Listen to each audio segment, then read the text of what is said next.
Title, Foundation. Foundation and Empire, Second Foundation. Author, Isaac Asimov. Part number 3. Part title, The Merchant Princes.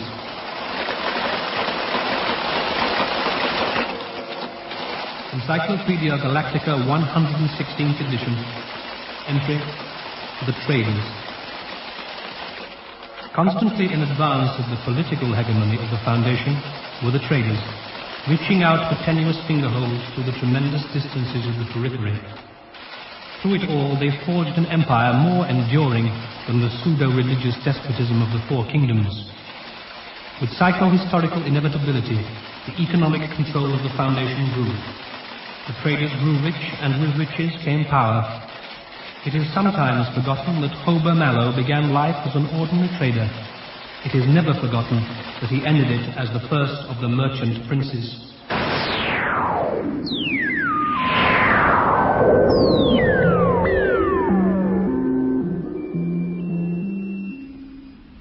It's something of a puzzle. In fact, and this is in the strictest confidence, it may be another of Harry Seldon's crises. I don't know about that, Soot. As a general rule, politicians start shouting Selden crisis at every mayoralty campaign. I'm not campaigning, Mallow. We're facing atomic weapons, and we don't know where they're coming from. Well, go on. If you have more to say, say it. Very well. Have a look at this star chart. That over there is the Corellian Republic. Now, 3 trade ships, inviolate under the Convention, have disappeared within the territory of the Republic in the last year. And those ships were armed with all the nuclear explosives and force field defenses. What was the last thing heard from the ships? Routine reports, nothing else. What did Corell say? There was no way of asking. The Foundation's greatest asset throughout the periphery is its reputation for power. You think we can lose 3 ships and ask for them back?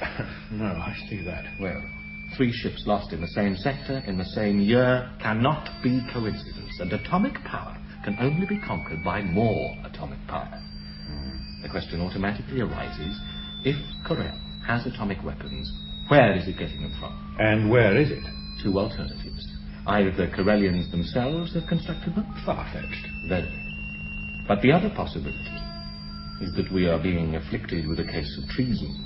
Do you think so? Oh, there's nothing miraculous about the possibility. Since the Four Kingdoms accepted the Foundation Convention, we've had to deal with considerable groups of dissident populations in each nation. I see, but what do you want with me? You're a Sminian. You know the Outlanders. You're a trader and one of the best. You've been to Corel and know the Corellians. And that's where you've got to go. As a spy? Not at all. As a trader. But with your eyes open. I want you to find out where the power is coming from. When do I leave? When will your ship be ready? In 6 days. Then that's when you leave.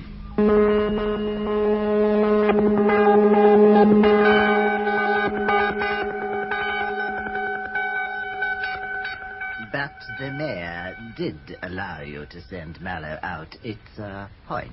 Oh, but such a small one, Manlio. It gets us nothing immediately. The whole business is the crudest sort of stratagem, since we have no way of foreseeing it to the end. True. And this Mallow is a capable man? If there is treachery, we need a capable man to detect the truth. And Mallow will be watched. Look, Sut, what is worrying you? I'll tell you, Manlio. We are in the middle of a Selden crisis. How do you know? Reason it out. Since the Galactic Empire abandoned the periphery and threw us on our own, we have never had an opponent who possessed atomic power. Now, for the first time, we have one. That seems significant even if it stood by itself, and it doesn't. For the first time in over 70 years, we are facing a major domestic political crisis. I should think the synchronization of the 2 crises in and out puts it beyond all doubt. And you've made your plans to meet this crisis? Yes. And am I to play a part in it? Yes. What? Before we meet the threat of foreign atomic power, you have got to put our house in order. Now, these traders are useful, but they are too strong and too uncontrolled. They are outlanders, educated apart from religion. On the one hand, we put knowledge into their hands, and on the other, we remove our strongest hold upon them. Now, the cure must come quickly, before the Selden crisis becomes acute. It is obviously your job. Mine? I can't do it. As the mayor's secretary, my office is appointed and has no legislative power. What about the mayor himself? Impossible. His personality is entirely negative. He is energetic only in avoiding responsibility. But if an independent party arose that might endanger re-election, he might allow himself to be led.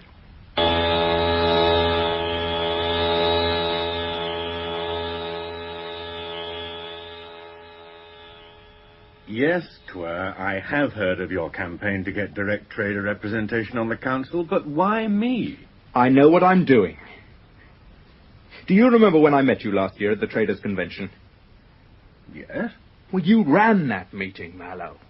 You got glamour, or at any rate, solid adventure publicity, which is the same thing. Very good, but why now? Because now the Actionist Party is splitting wide open, and we can finish it on a straight question of equal right for traders. No, I'm sorry, Twir. I'm leaving next week on business. You'll have to get someone else. Business? What kind of business? Very super secret. I had a talk with the mayor's own secretary. Soot! It's a trick. He's getting rid of you, Mallow. If it's a trick, I'll be back someday for the reckoning. If it isn't, Soot is playing into our hands. Now listen, there's a Selden crisis coming up. What's a Selden crisis? What did you do when you went to school? All right. If you'll just explain. I'll explain. The future course of the Foundation was plotted according to Harry Selden's Science of Psychohistory, and conditions arranged so as to bring about a series of crises that would force us most rapidly along the route to future empire. Each Selden crisis marks an epoch in our history. We're approaching one now, our third. Of course. I should have remembered. Good. And I am being sent into the middle of the development of this crisis. There's no telling what I'll have when I come back, and there is a council election every year. Are you on the track of something? No. Any definite plans? Not the faintest inkling of one. We must improvise. I tell you what, how about coming with me? Coming? You were a trader before you decided there was more excitement in politics. Or so I've heard. Where are you going? I can't say until we're out in space. Well? Suppose Soot wants me where he can see me. Not likely. If he's anxious to get rid of me, why not you as well? All right, I'll go. It'll be my first trip in 3 years. Good. You know where the Far Star docks, don't you? Yes. Then I'll see you there tomorrow.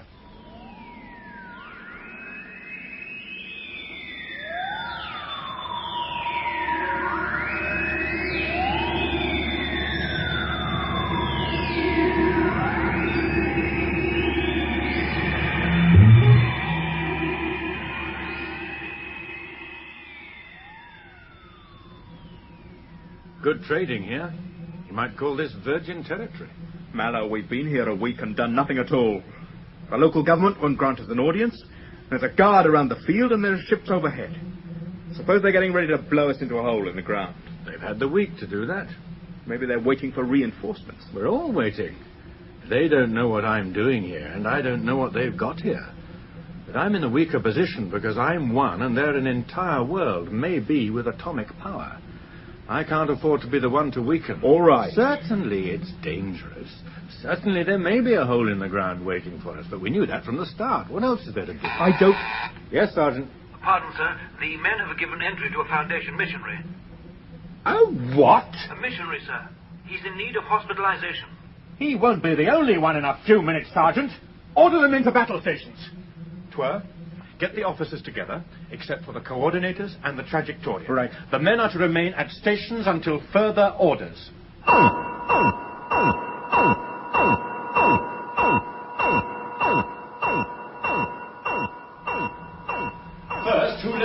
man in without orders from me? Pardon, sir, it was no definite person. It was a sort of mutual agreement. He was one of us, as you might say, and these foreigners, well, I'm afraid... These men, were they under your command? Yes, sir. When this is over, they are to be confined to individual quarters for a week. You yourself are relieved of all supervisory duties for a similar period. Understood? Yes, sir. And now, get back to your gun stations. Very good, sir. Why the punishment, Mallow? You know the Corellians killed captured missionaries. Where is this missionary? Get him in here. Yes, sir. An action against my orders is bad in itself, whatever reasons there may be in its favour. No one was to leave or enter the ship without permission. What's your name? Your name, revered one. My son, my children, may you always be in the protecting arms of the galactic spirit. The man's sick, Mallow. Order him to bed and let him have attention. Don't interfere, Twir, or I'll have you out of the room. Your name, revered one. I am George Palmer of the Anacreonian Works, educated at the Foundation itself, my children. As you are children of the Spirit, protect me. Enemy units in sight. Maintain vigil, that is all. Someone turn on the televisor. Very good, sir. There's thousands of them. Lieutenant Tinter, Sir. get the outer speaker working and find out what they want. Ask if they have a representative of the law with them. Yes, sir. Mallow, you're bound to hold on to this man. He's of the Foundation and he's a priest. Those savages outside. Do you hear me? I hear you, Twir. I've got more to do here than to guard missionaries. I'll do, sir, what I please. And if you try to stop me, I'll throttle you. Are you, revered Palmer? My son. Did you know that by convention, no Foundation missionary may enter Corellian territory? I can go but where the Spirit leads, my son. If the darkened ones refuse enlightenment, is it not the greatest sign of their need for it? That's outside the question. You are here against the law of both Corel and the Foundation. I cannot, in law, protect you. You hear them? How do you talk of law to me? A law made by man. There are higher laws. Was it not the galactic spirit that said, even as thou dealest with the humble and defenceless, thus shalt thou be dealt with? Sir. Yes, Lieutenant. Sir, they demand the person of George Palmer. And if not? There are various threats, sir. It's difficult to make much out. There's someone who says he governs the district and has police powers, but he's quite evidently not his own master. A master or not, he is the law. Tell them that if he approaches the ship alone, he can have the revered George Palmer. Quiet! I don't know what insubordination is. I've never had any experience with it. But if there's anyone here who thinks he can teach me, I'd like to teach him my antidote in return. All right, send him out. Cursed be the traitor who abandons his fellow man to evil and death. Deafen be the ears and the deaf to the pleadings of the helpless. Disperse to respective stations.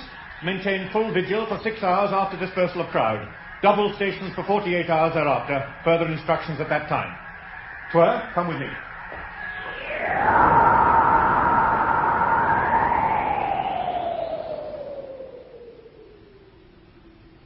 Right, sit down, Twir.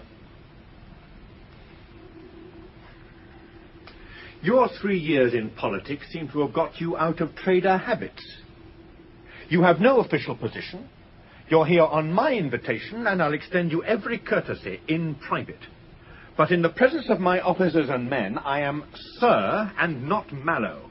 And when I give an order, you'll jump faster than a third-class recruit, or I'll have you in irons, understand? My apologies. Accepted. It's just that it's difficult to send a man out to be lynched. That governor can't save him. It's murder. Really? Didn't you notice anything? Notice what? This spaceport is deep in the middle of a sleepy far section. Suddenly a missionary escapes. Where from? He comes here. Coincidence? A huge crowd gathers. From where? The nearest city of any size must be at least 100 kilometers away. But they arrive in half an hour. How? What if the missionary were brought here and released as bait? Our friend revered Palmer was considerably confused. He seemed at no time to be in complete possession of his wits. Yes? Sir, communication received. Submitted immediately. Palmer was here against the laws of Corel and the Foundation. If I'd withheld him, it would have been an act of war against Corel, and the Foundation would have had no legal right to defend us. Good theory. Where's the proof? Half an hour after we hand back the missionary, we finally get a very polite invitation to the Commodore's august presence, after 7 days of previous waiting. I think that's proof enough.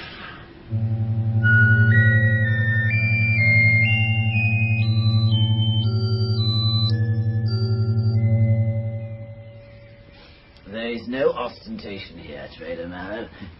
In me, you see merely the first citizen of the state. And that's what Commodore means.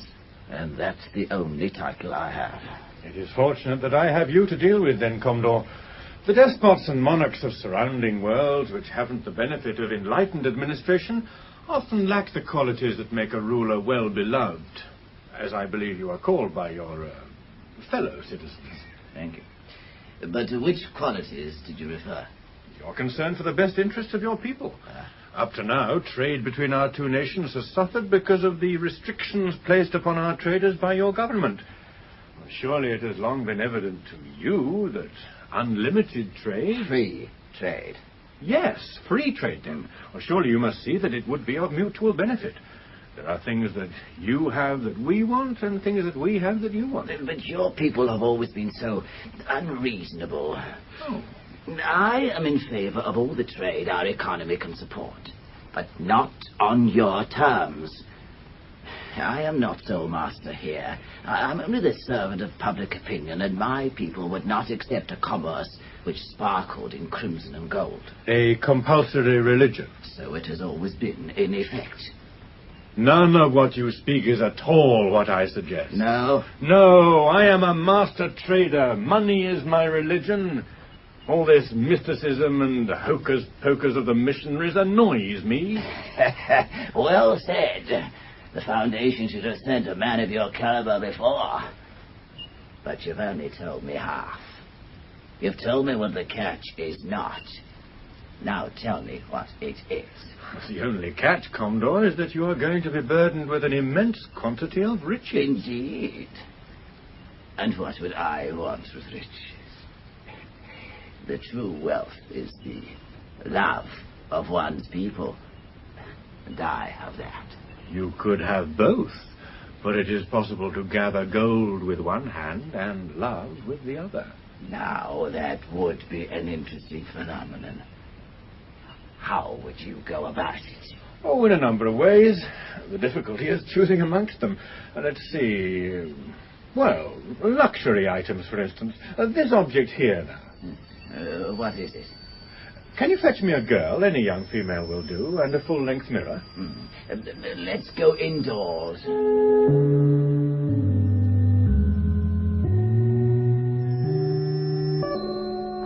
This is one of the Commodore's girls. Will she do? Perfectly. Now, just fasten this chain around your waist.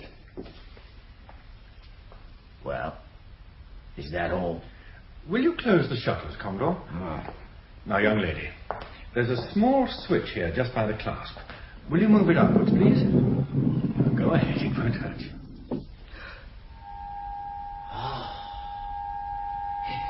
It's amazing. Astounding. Isn't it? As though the Aurora Borealis had been torn out of the sky and molded into a cloak. How poetic, Commodore. Turn it off now, my dear. Push the switch down gently. It's yours, Commodore. A gift for the Commodore. Take it to her, my dear. My lord. How is it done? That's a question for our technical experts. But it will work for you without priestly help. But what could you do with it? Where does the money come in? You have receptions, banquets, that sort of thing. Yes? Do you realize what women will pay for that sort of jewelry? A fortune. And since the power unit of this particular item will not last longer than 6 months, there will be the necessity of frequent replacements. Now, we can sell as many of these as you want for the equivalent in wrought iron of 1,000 credits. You should be able to make about 900% profit on the deal. I see. And that's not all. We have a complete range of household goods, almost anything you like. Think of your increased popularity if you make them available to the public. Think of your increased quantity of worldly goods if they're available through a government monopoly with 900% profit. It'll be worth many times the money to the people, and they needn't know what you pay for it. Everybody will be happy. Except you, it seems. What do you get out of it? Just what every trader gets by Foundation law, half of whatever profits we take in. What did you say you wanted to be paid in? Iron? That and coal and bauxite and nothing you haven't already got enough of. Sounds well. I think so. Oh, and still another item. At random, Commodore. I could retool your factories. Well, take your steel foundries. I have handy little gadgets that could cut costs to 1% of previous marks. I could show you exactly what I mean if you'd allow me a demonstration. You do have a steel foundry in this city. It wouldn't take long. It could be arranged straight about, but tomorrow? Tomorrow. Would you dine with us tonight? Thank you.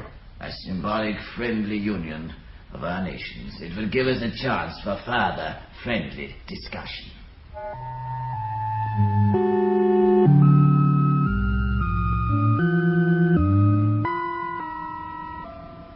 Mallow, there's trouble, isn't there? Trouble? No, quite the opposite. In fact, I'm in a position of throwing my full weight against a door and finding it was already open. We're getting into this steel foundry too easily. You suspect a trap? Don't be melodramatic.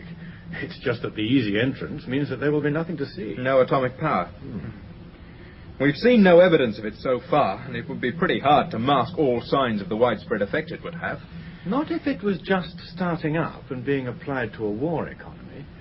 Then you'd find it in the shipyards and the steel foundries only. So if we don't find it there? Then they haven't got it. Or they're deliberately not showing it. Take your pick.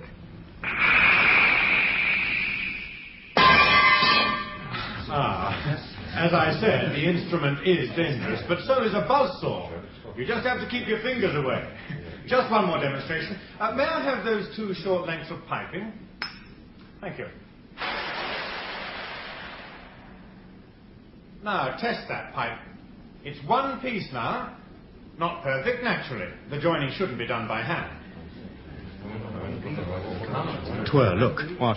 The blasters the guards are wearing. They're atomic. I know that, but look at the symbol on the butts. The spaceship and sun. Well? The spaceship and sun is the symbol of the Empire, Twir. Here in the periphery, after a century and a half, the Empire is emerging again.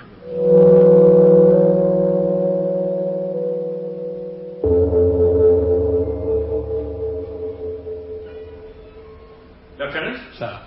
As from an hour from now, you are acting captain of the Far Star until I return. Or forever. Very good, sir. This envelope contains the exact coordinates where you will wait for me for 2 months. If before the 2 months are up the Foundation locates you, this microfilm is my report of the trip. If, however, I do not return at the end of 2 months, and Foundation vessels do not locate you, return to Terminus and hand in this time capsule as the report. Do you understand that? Yes, sir.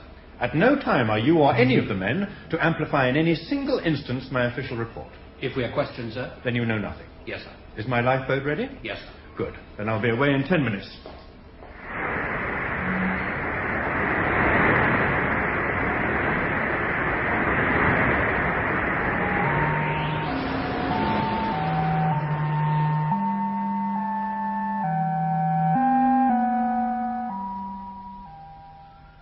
Good morning. Your door was open. There is no need to keep it closed. Do you wish anything of me? Yes.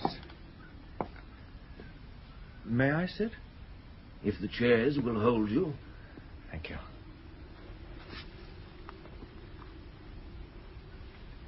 My name is Hober Mallow. I am Onum Ba. and one-time patrician of the Empire. Then this is Siwenna. What? I had only old maps to guide me. They must have been old indeed for star positions to be misplaced.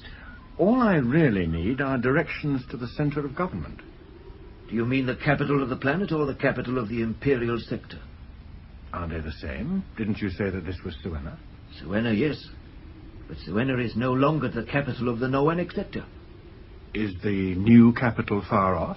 It's on Osha too, 20 parsecs off. Your map will direct you if it's not too old. Well, 150 years. That old. History has been crowded since then. Do you know any of it? I'm afraid I don't. You're fortunate. Oh? It's been an evil time for the provinces. Ruin and rebellion. You sound as if the province were impoverished. Compared to the wealth of the last century, we have gone a long way downhill. But why are you so interested in that, young man?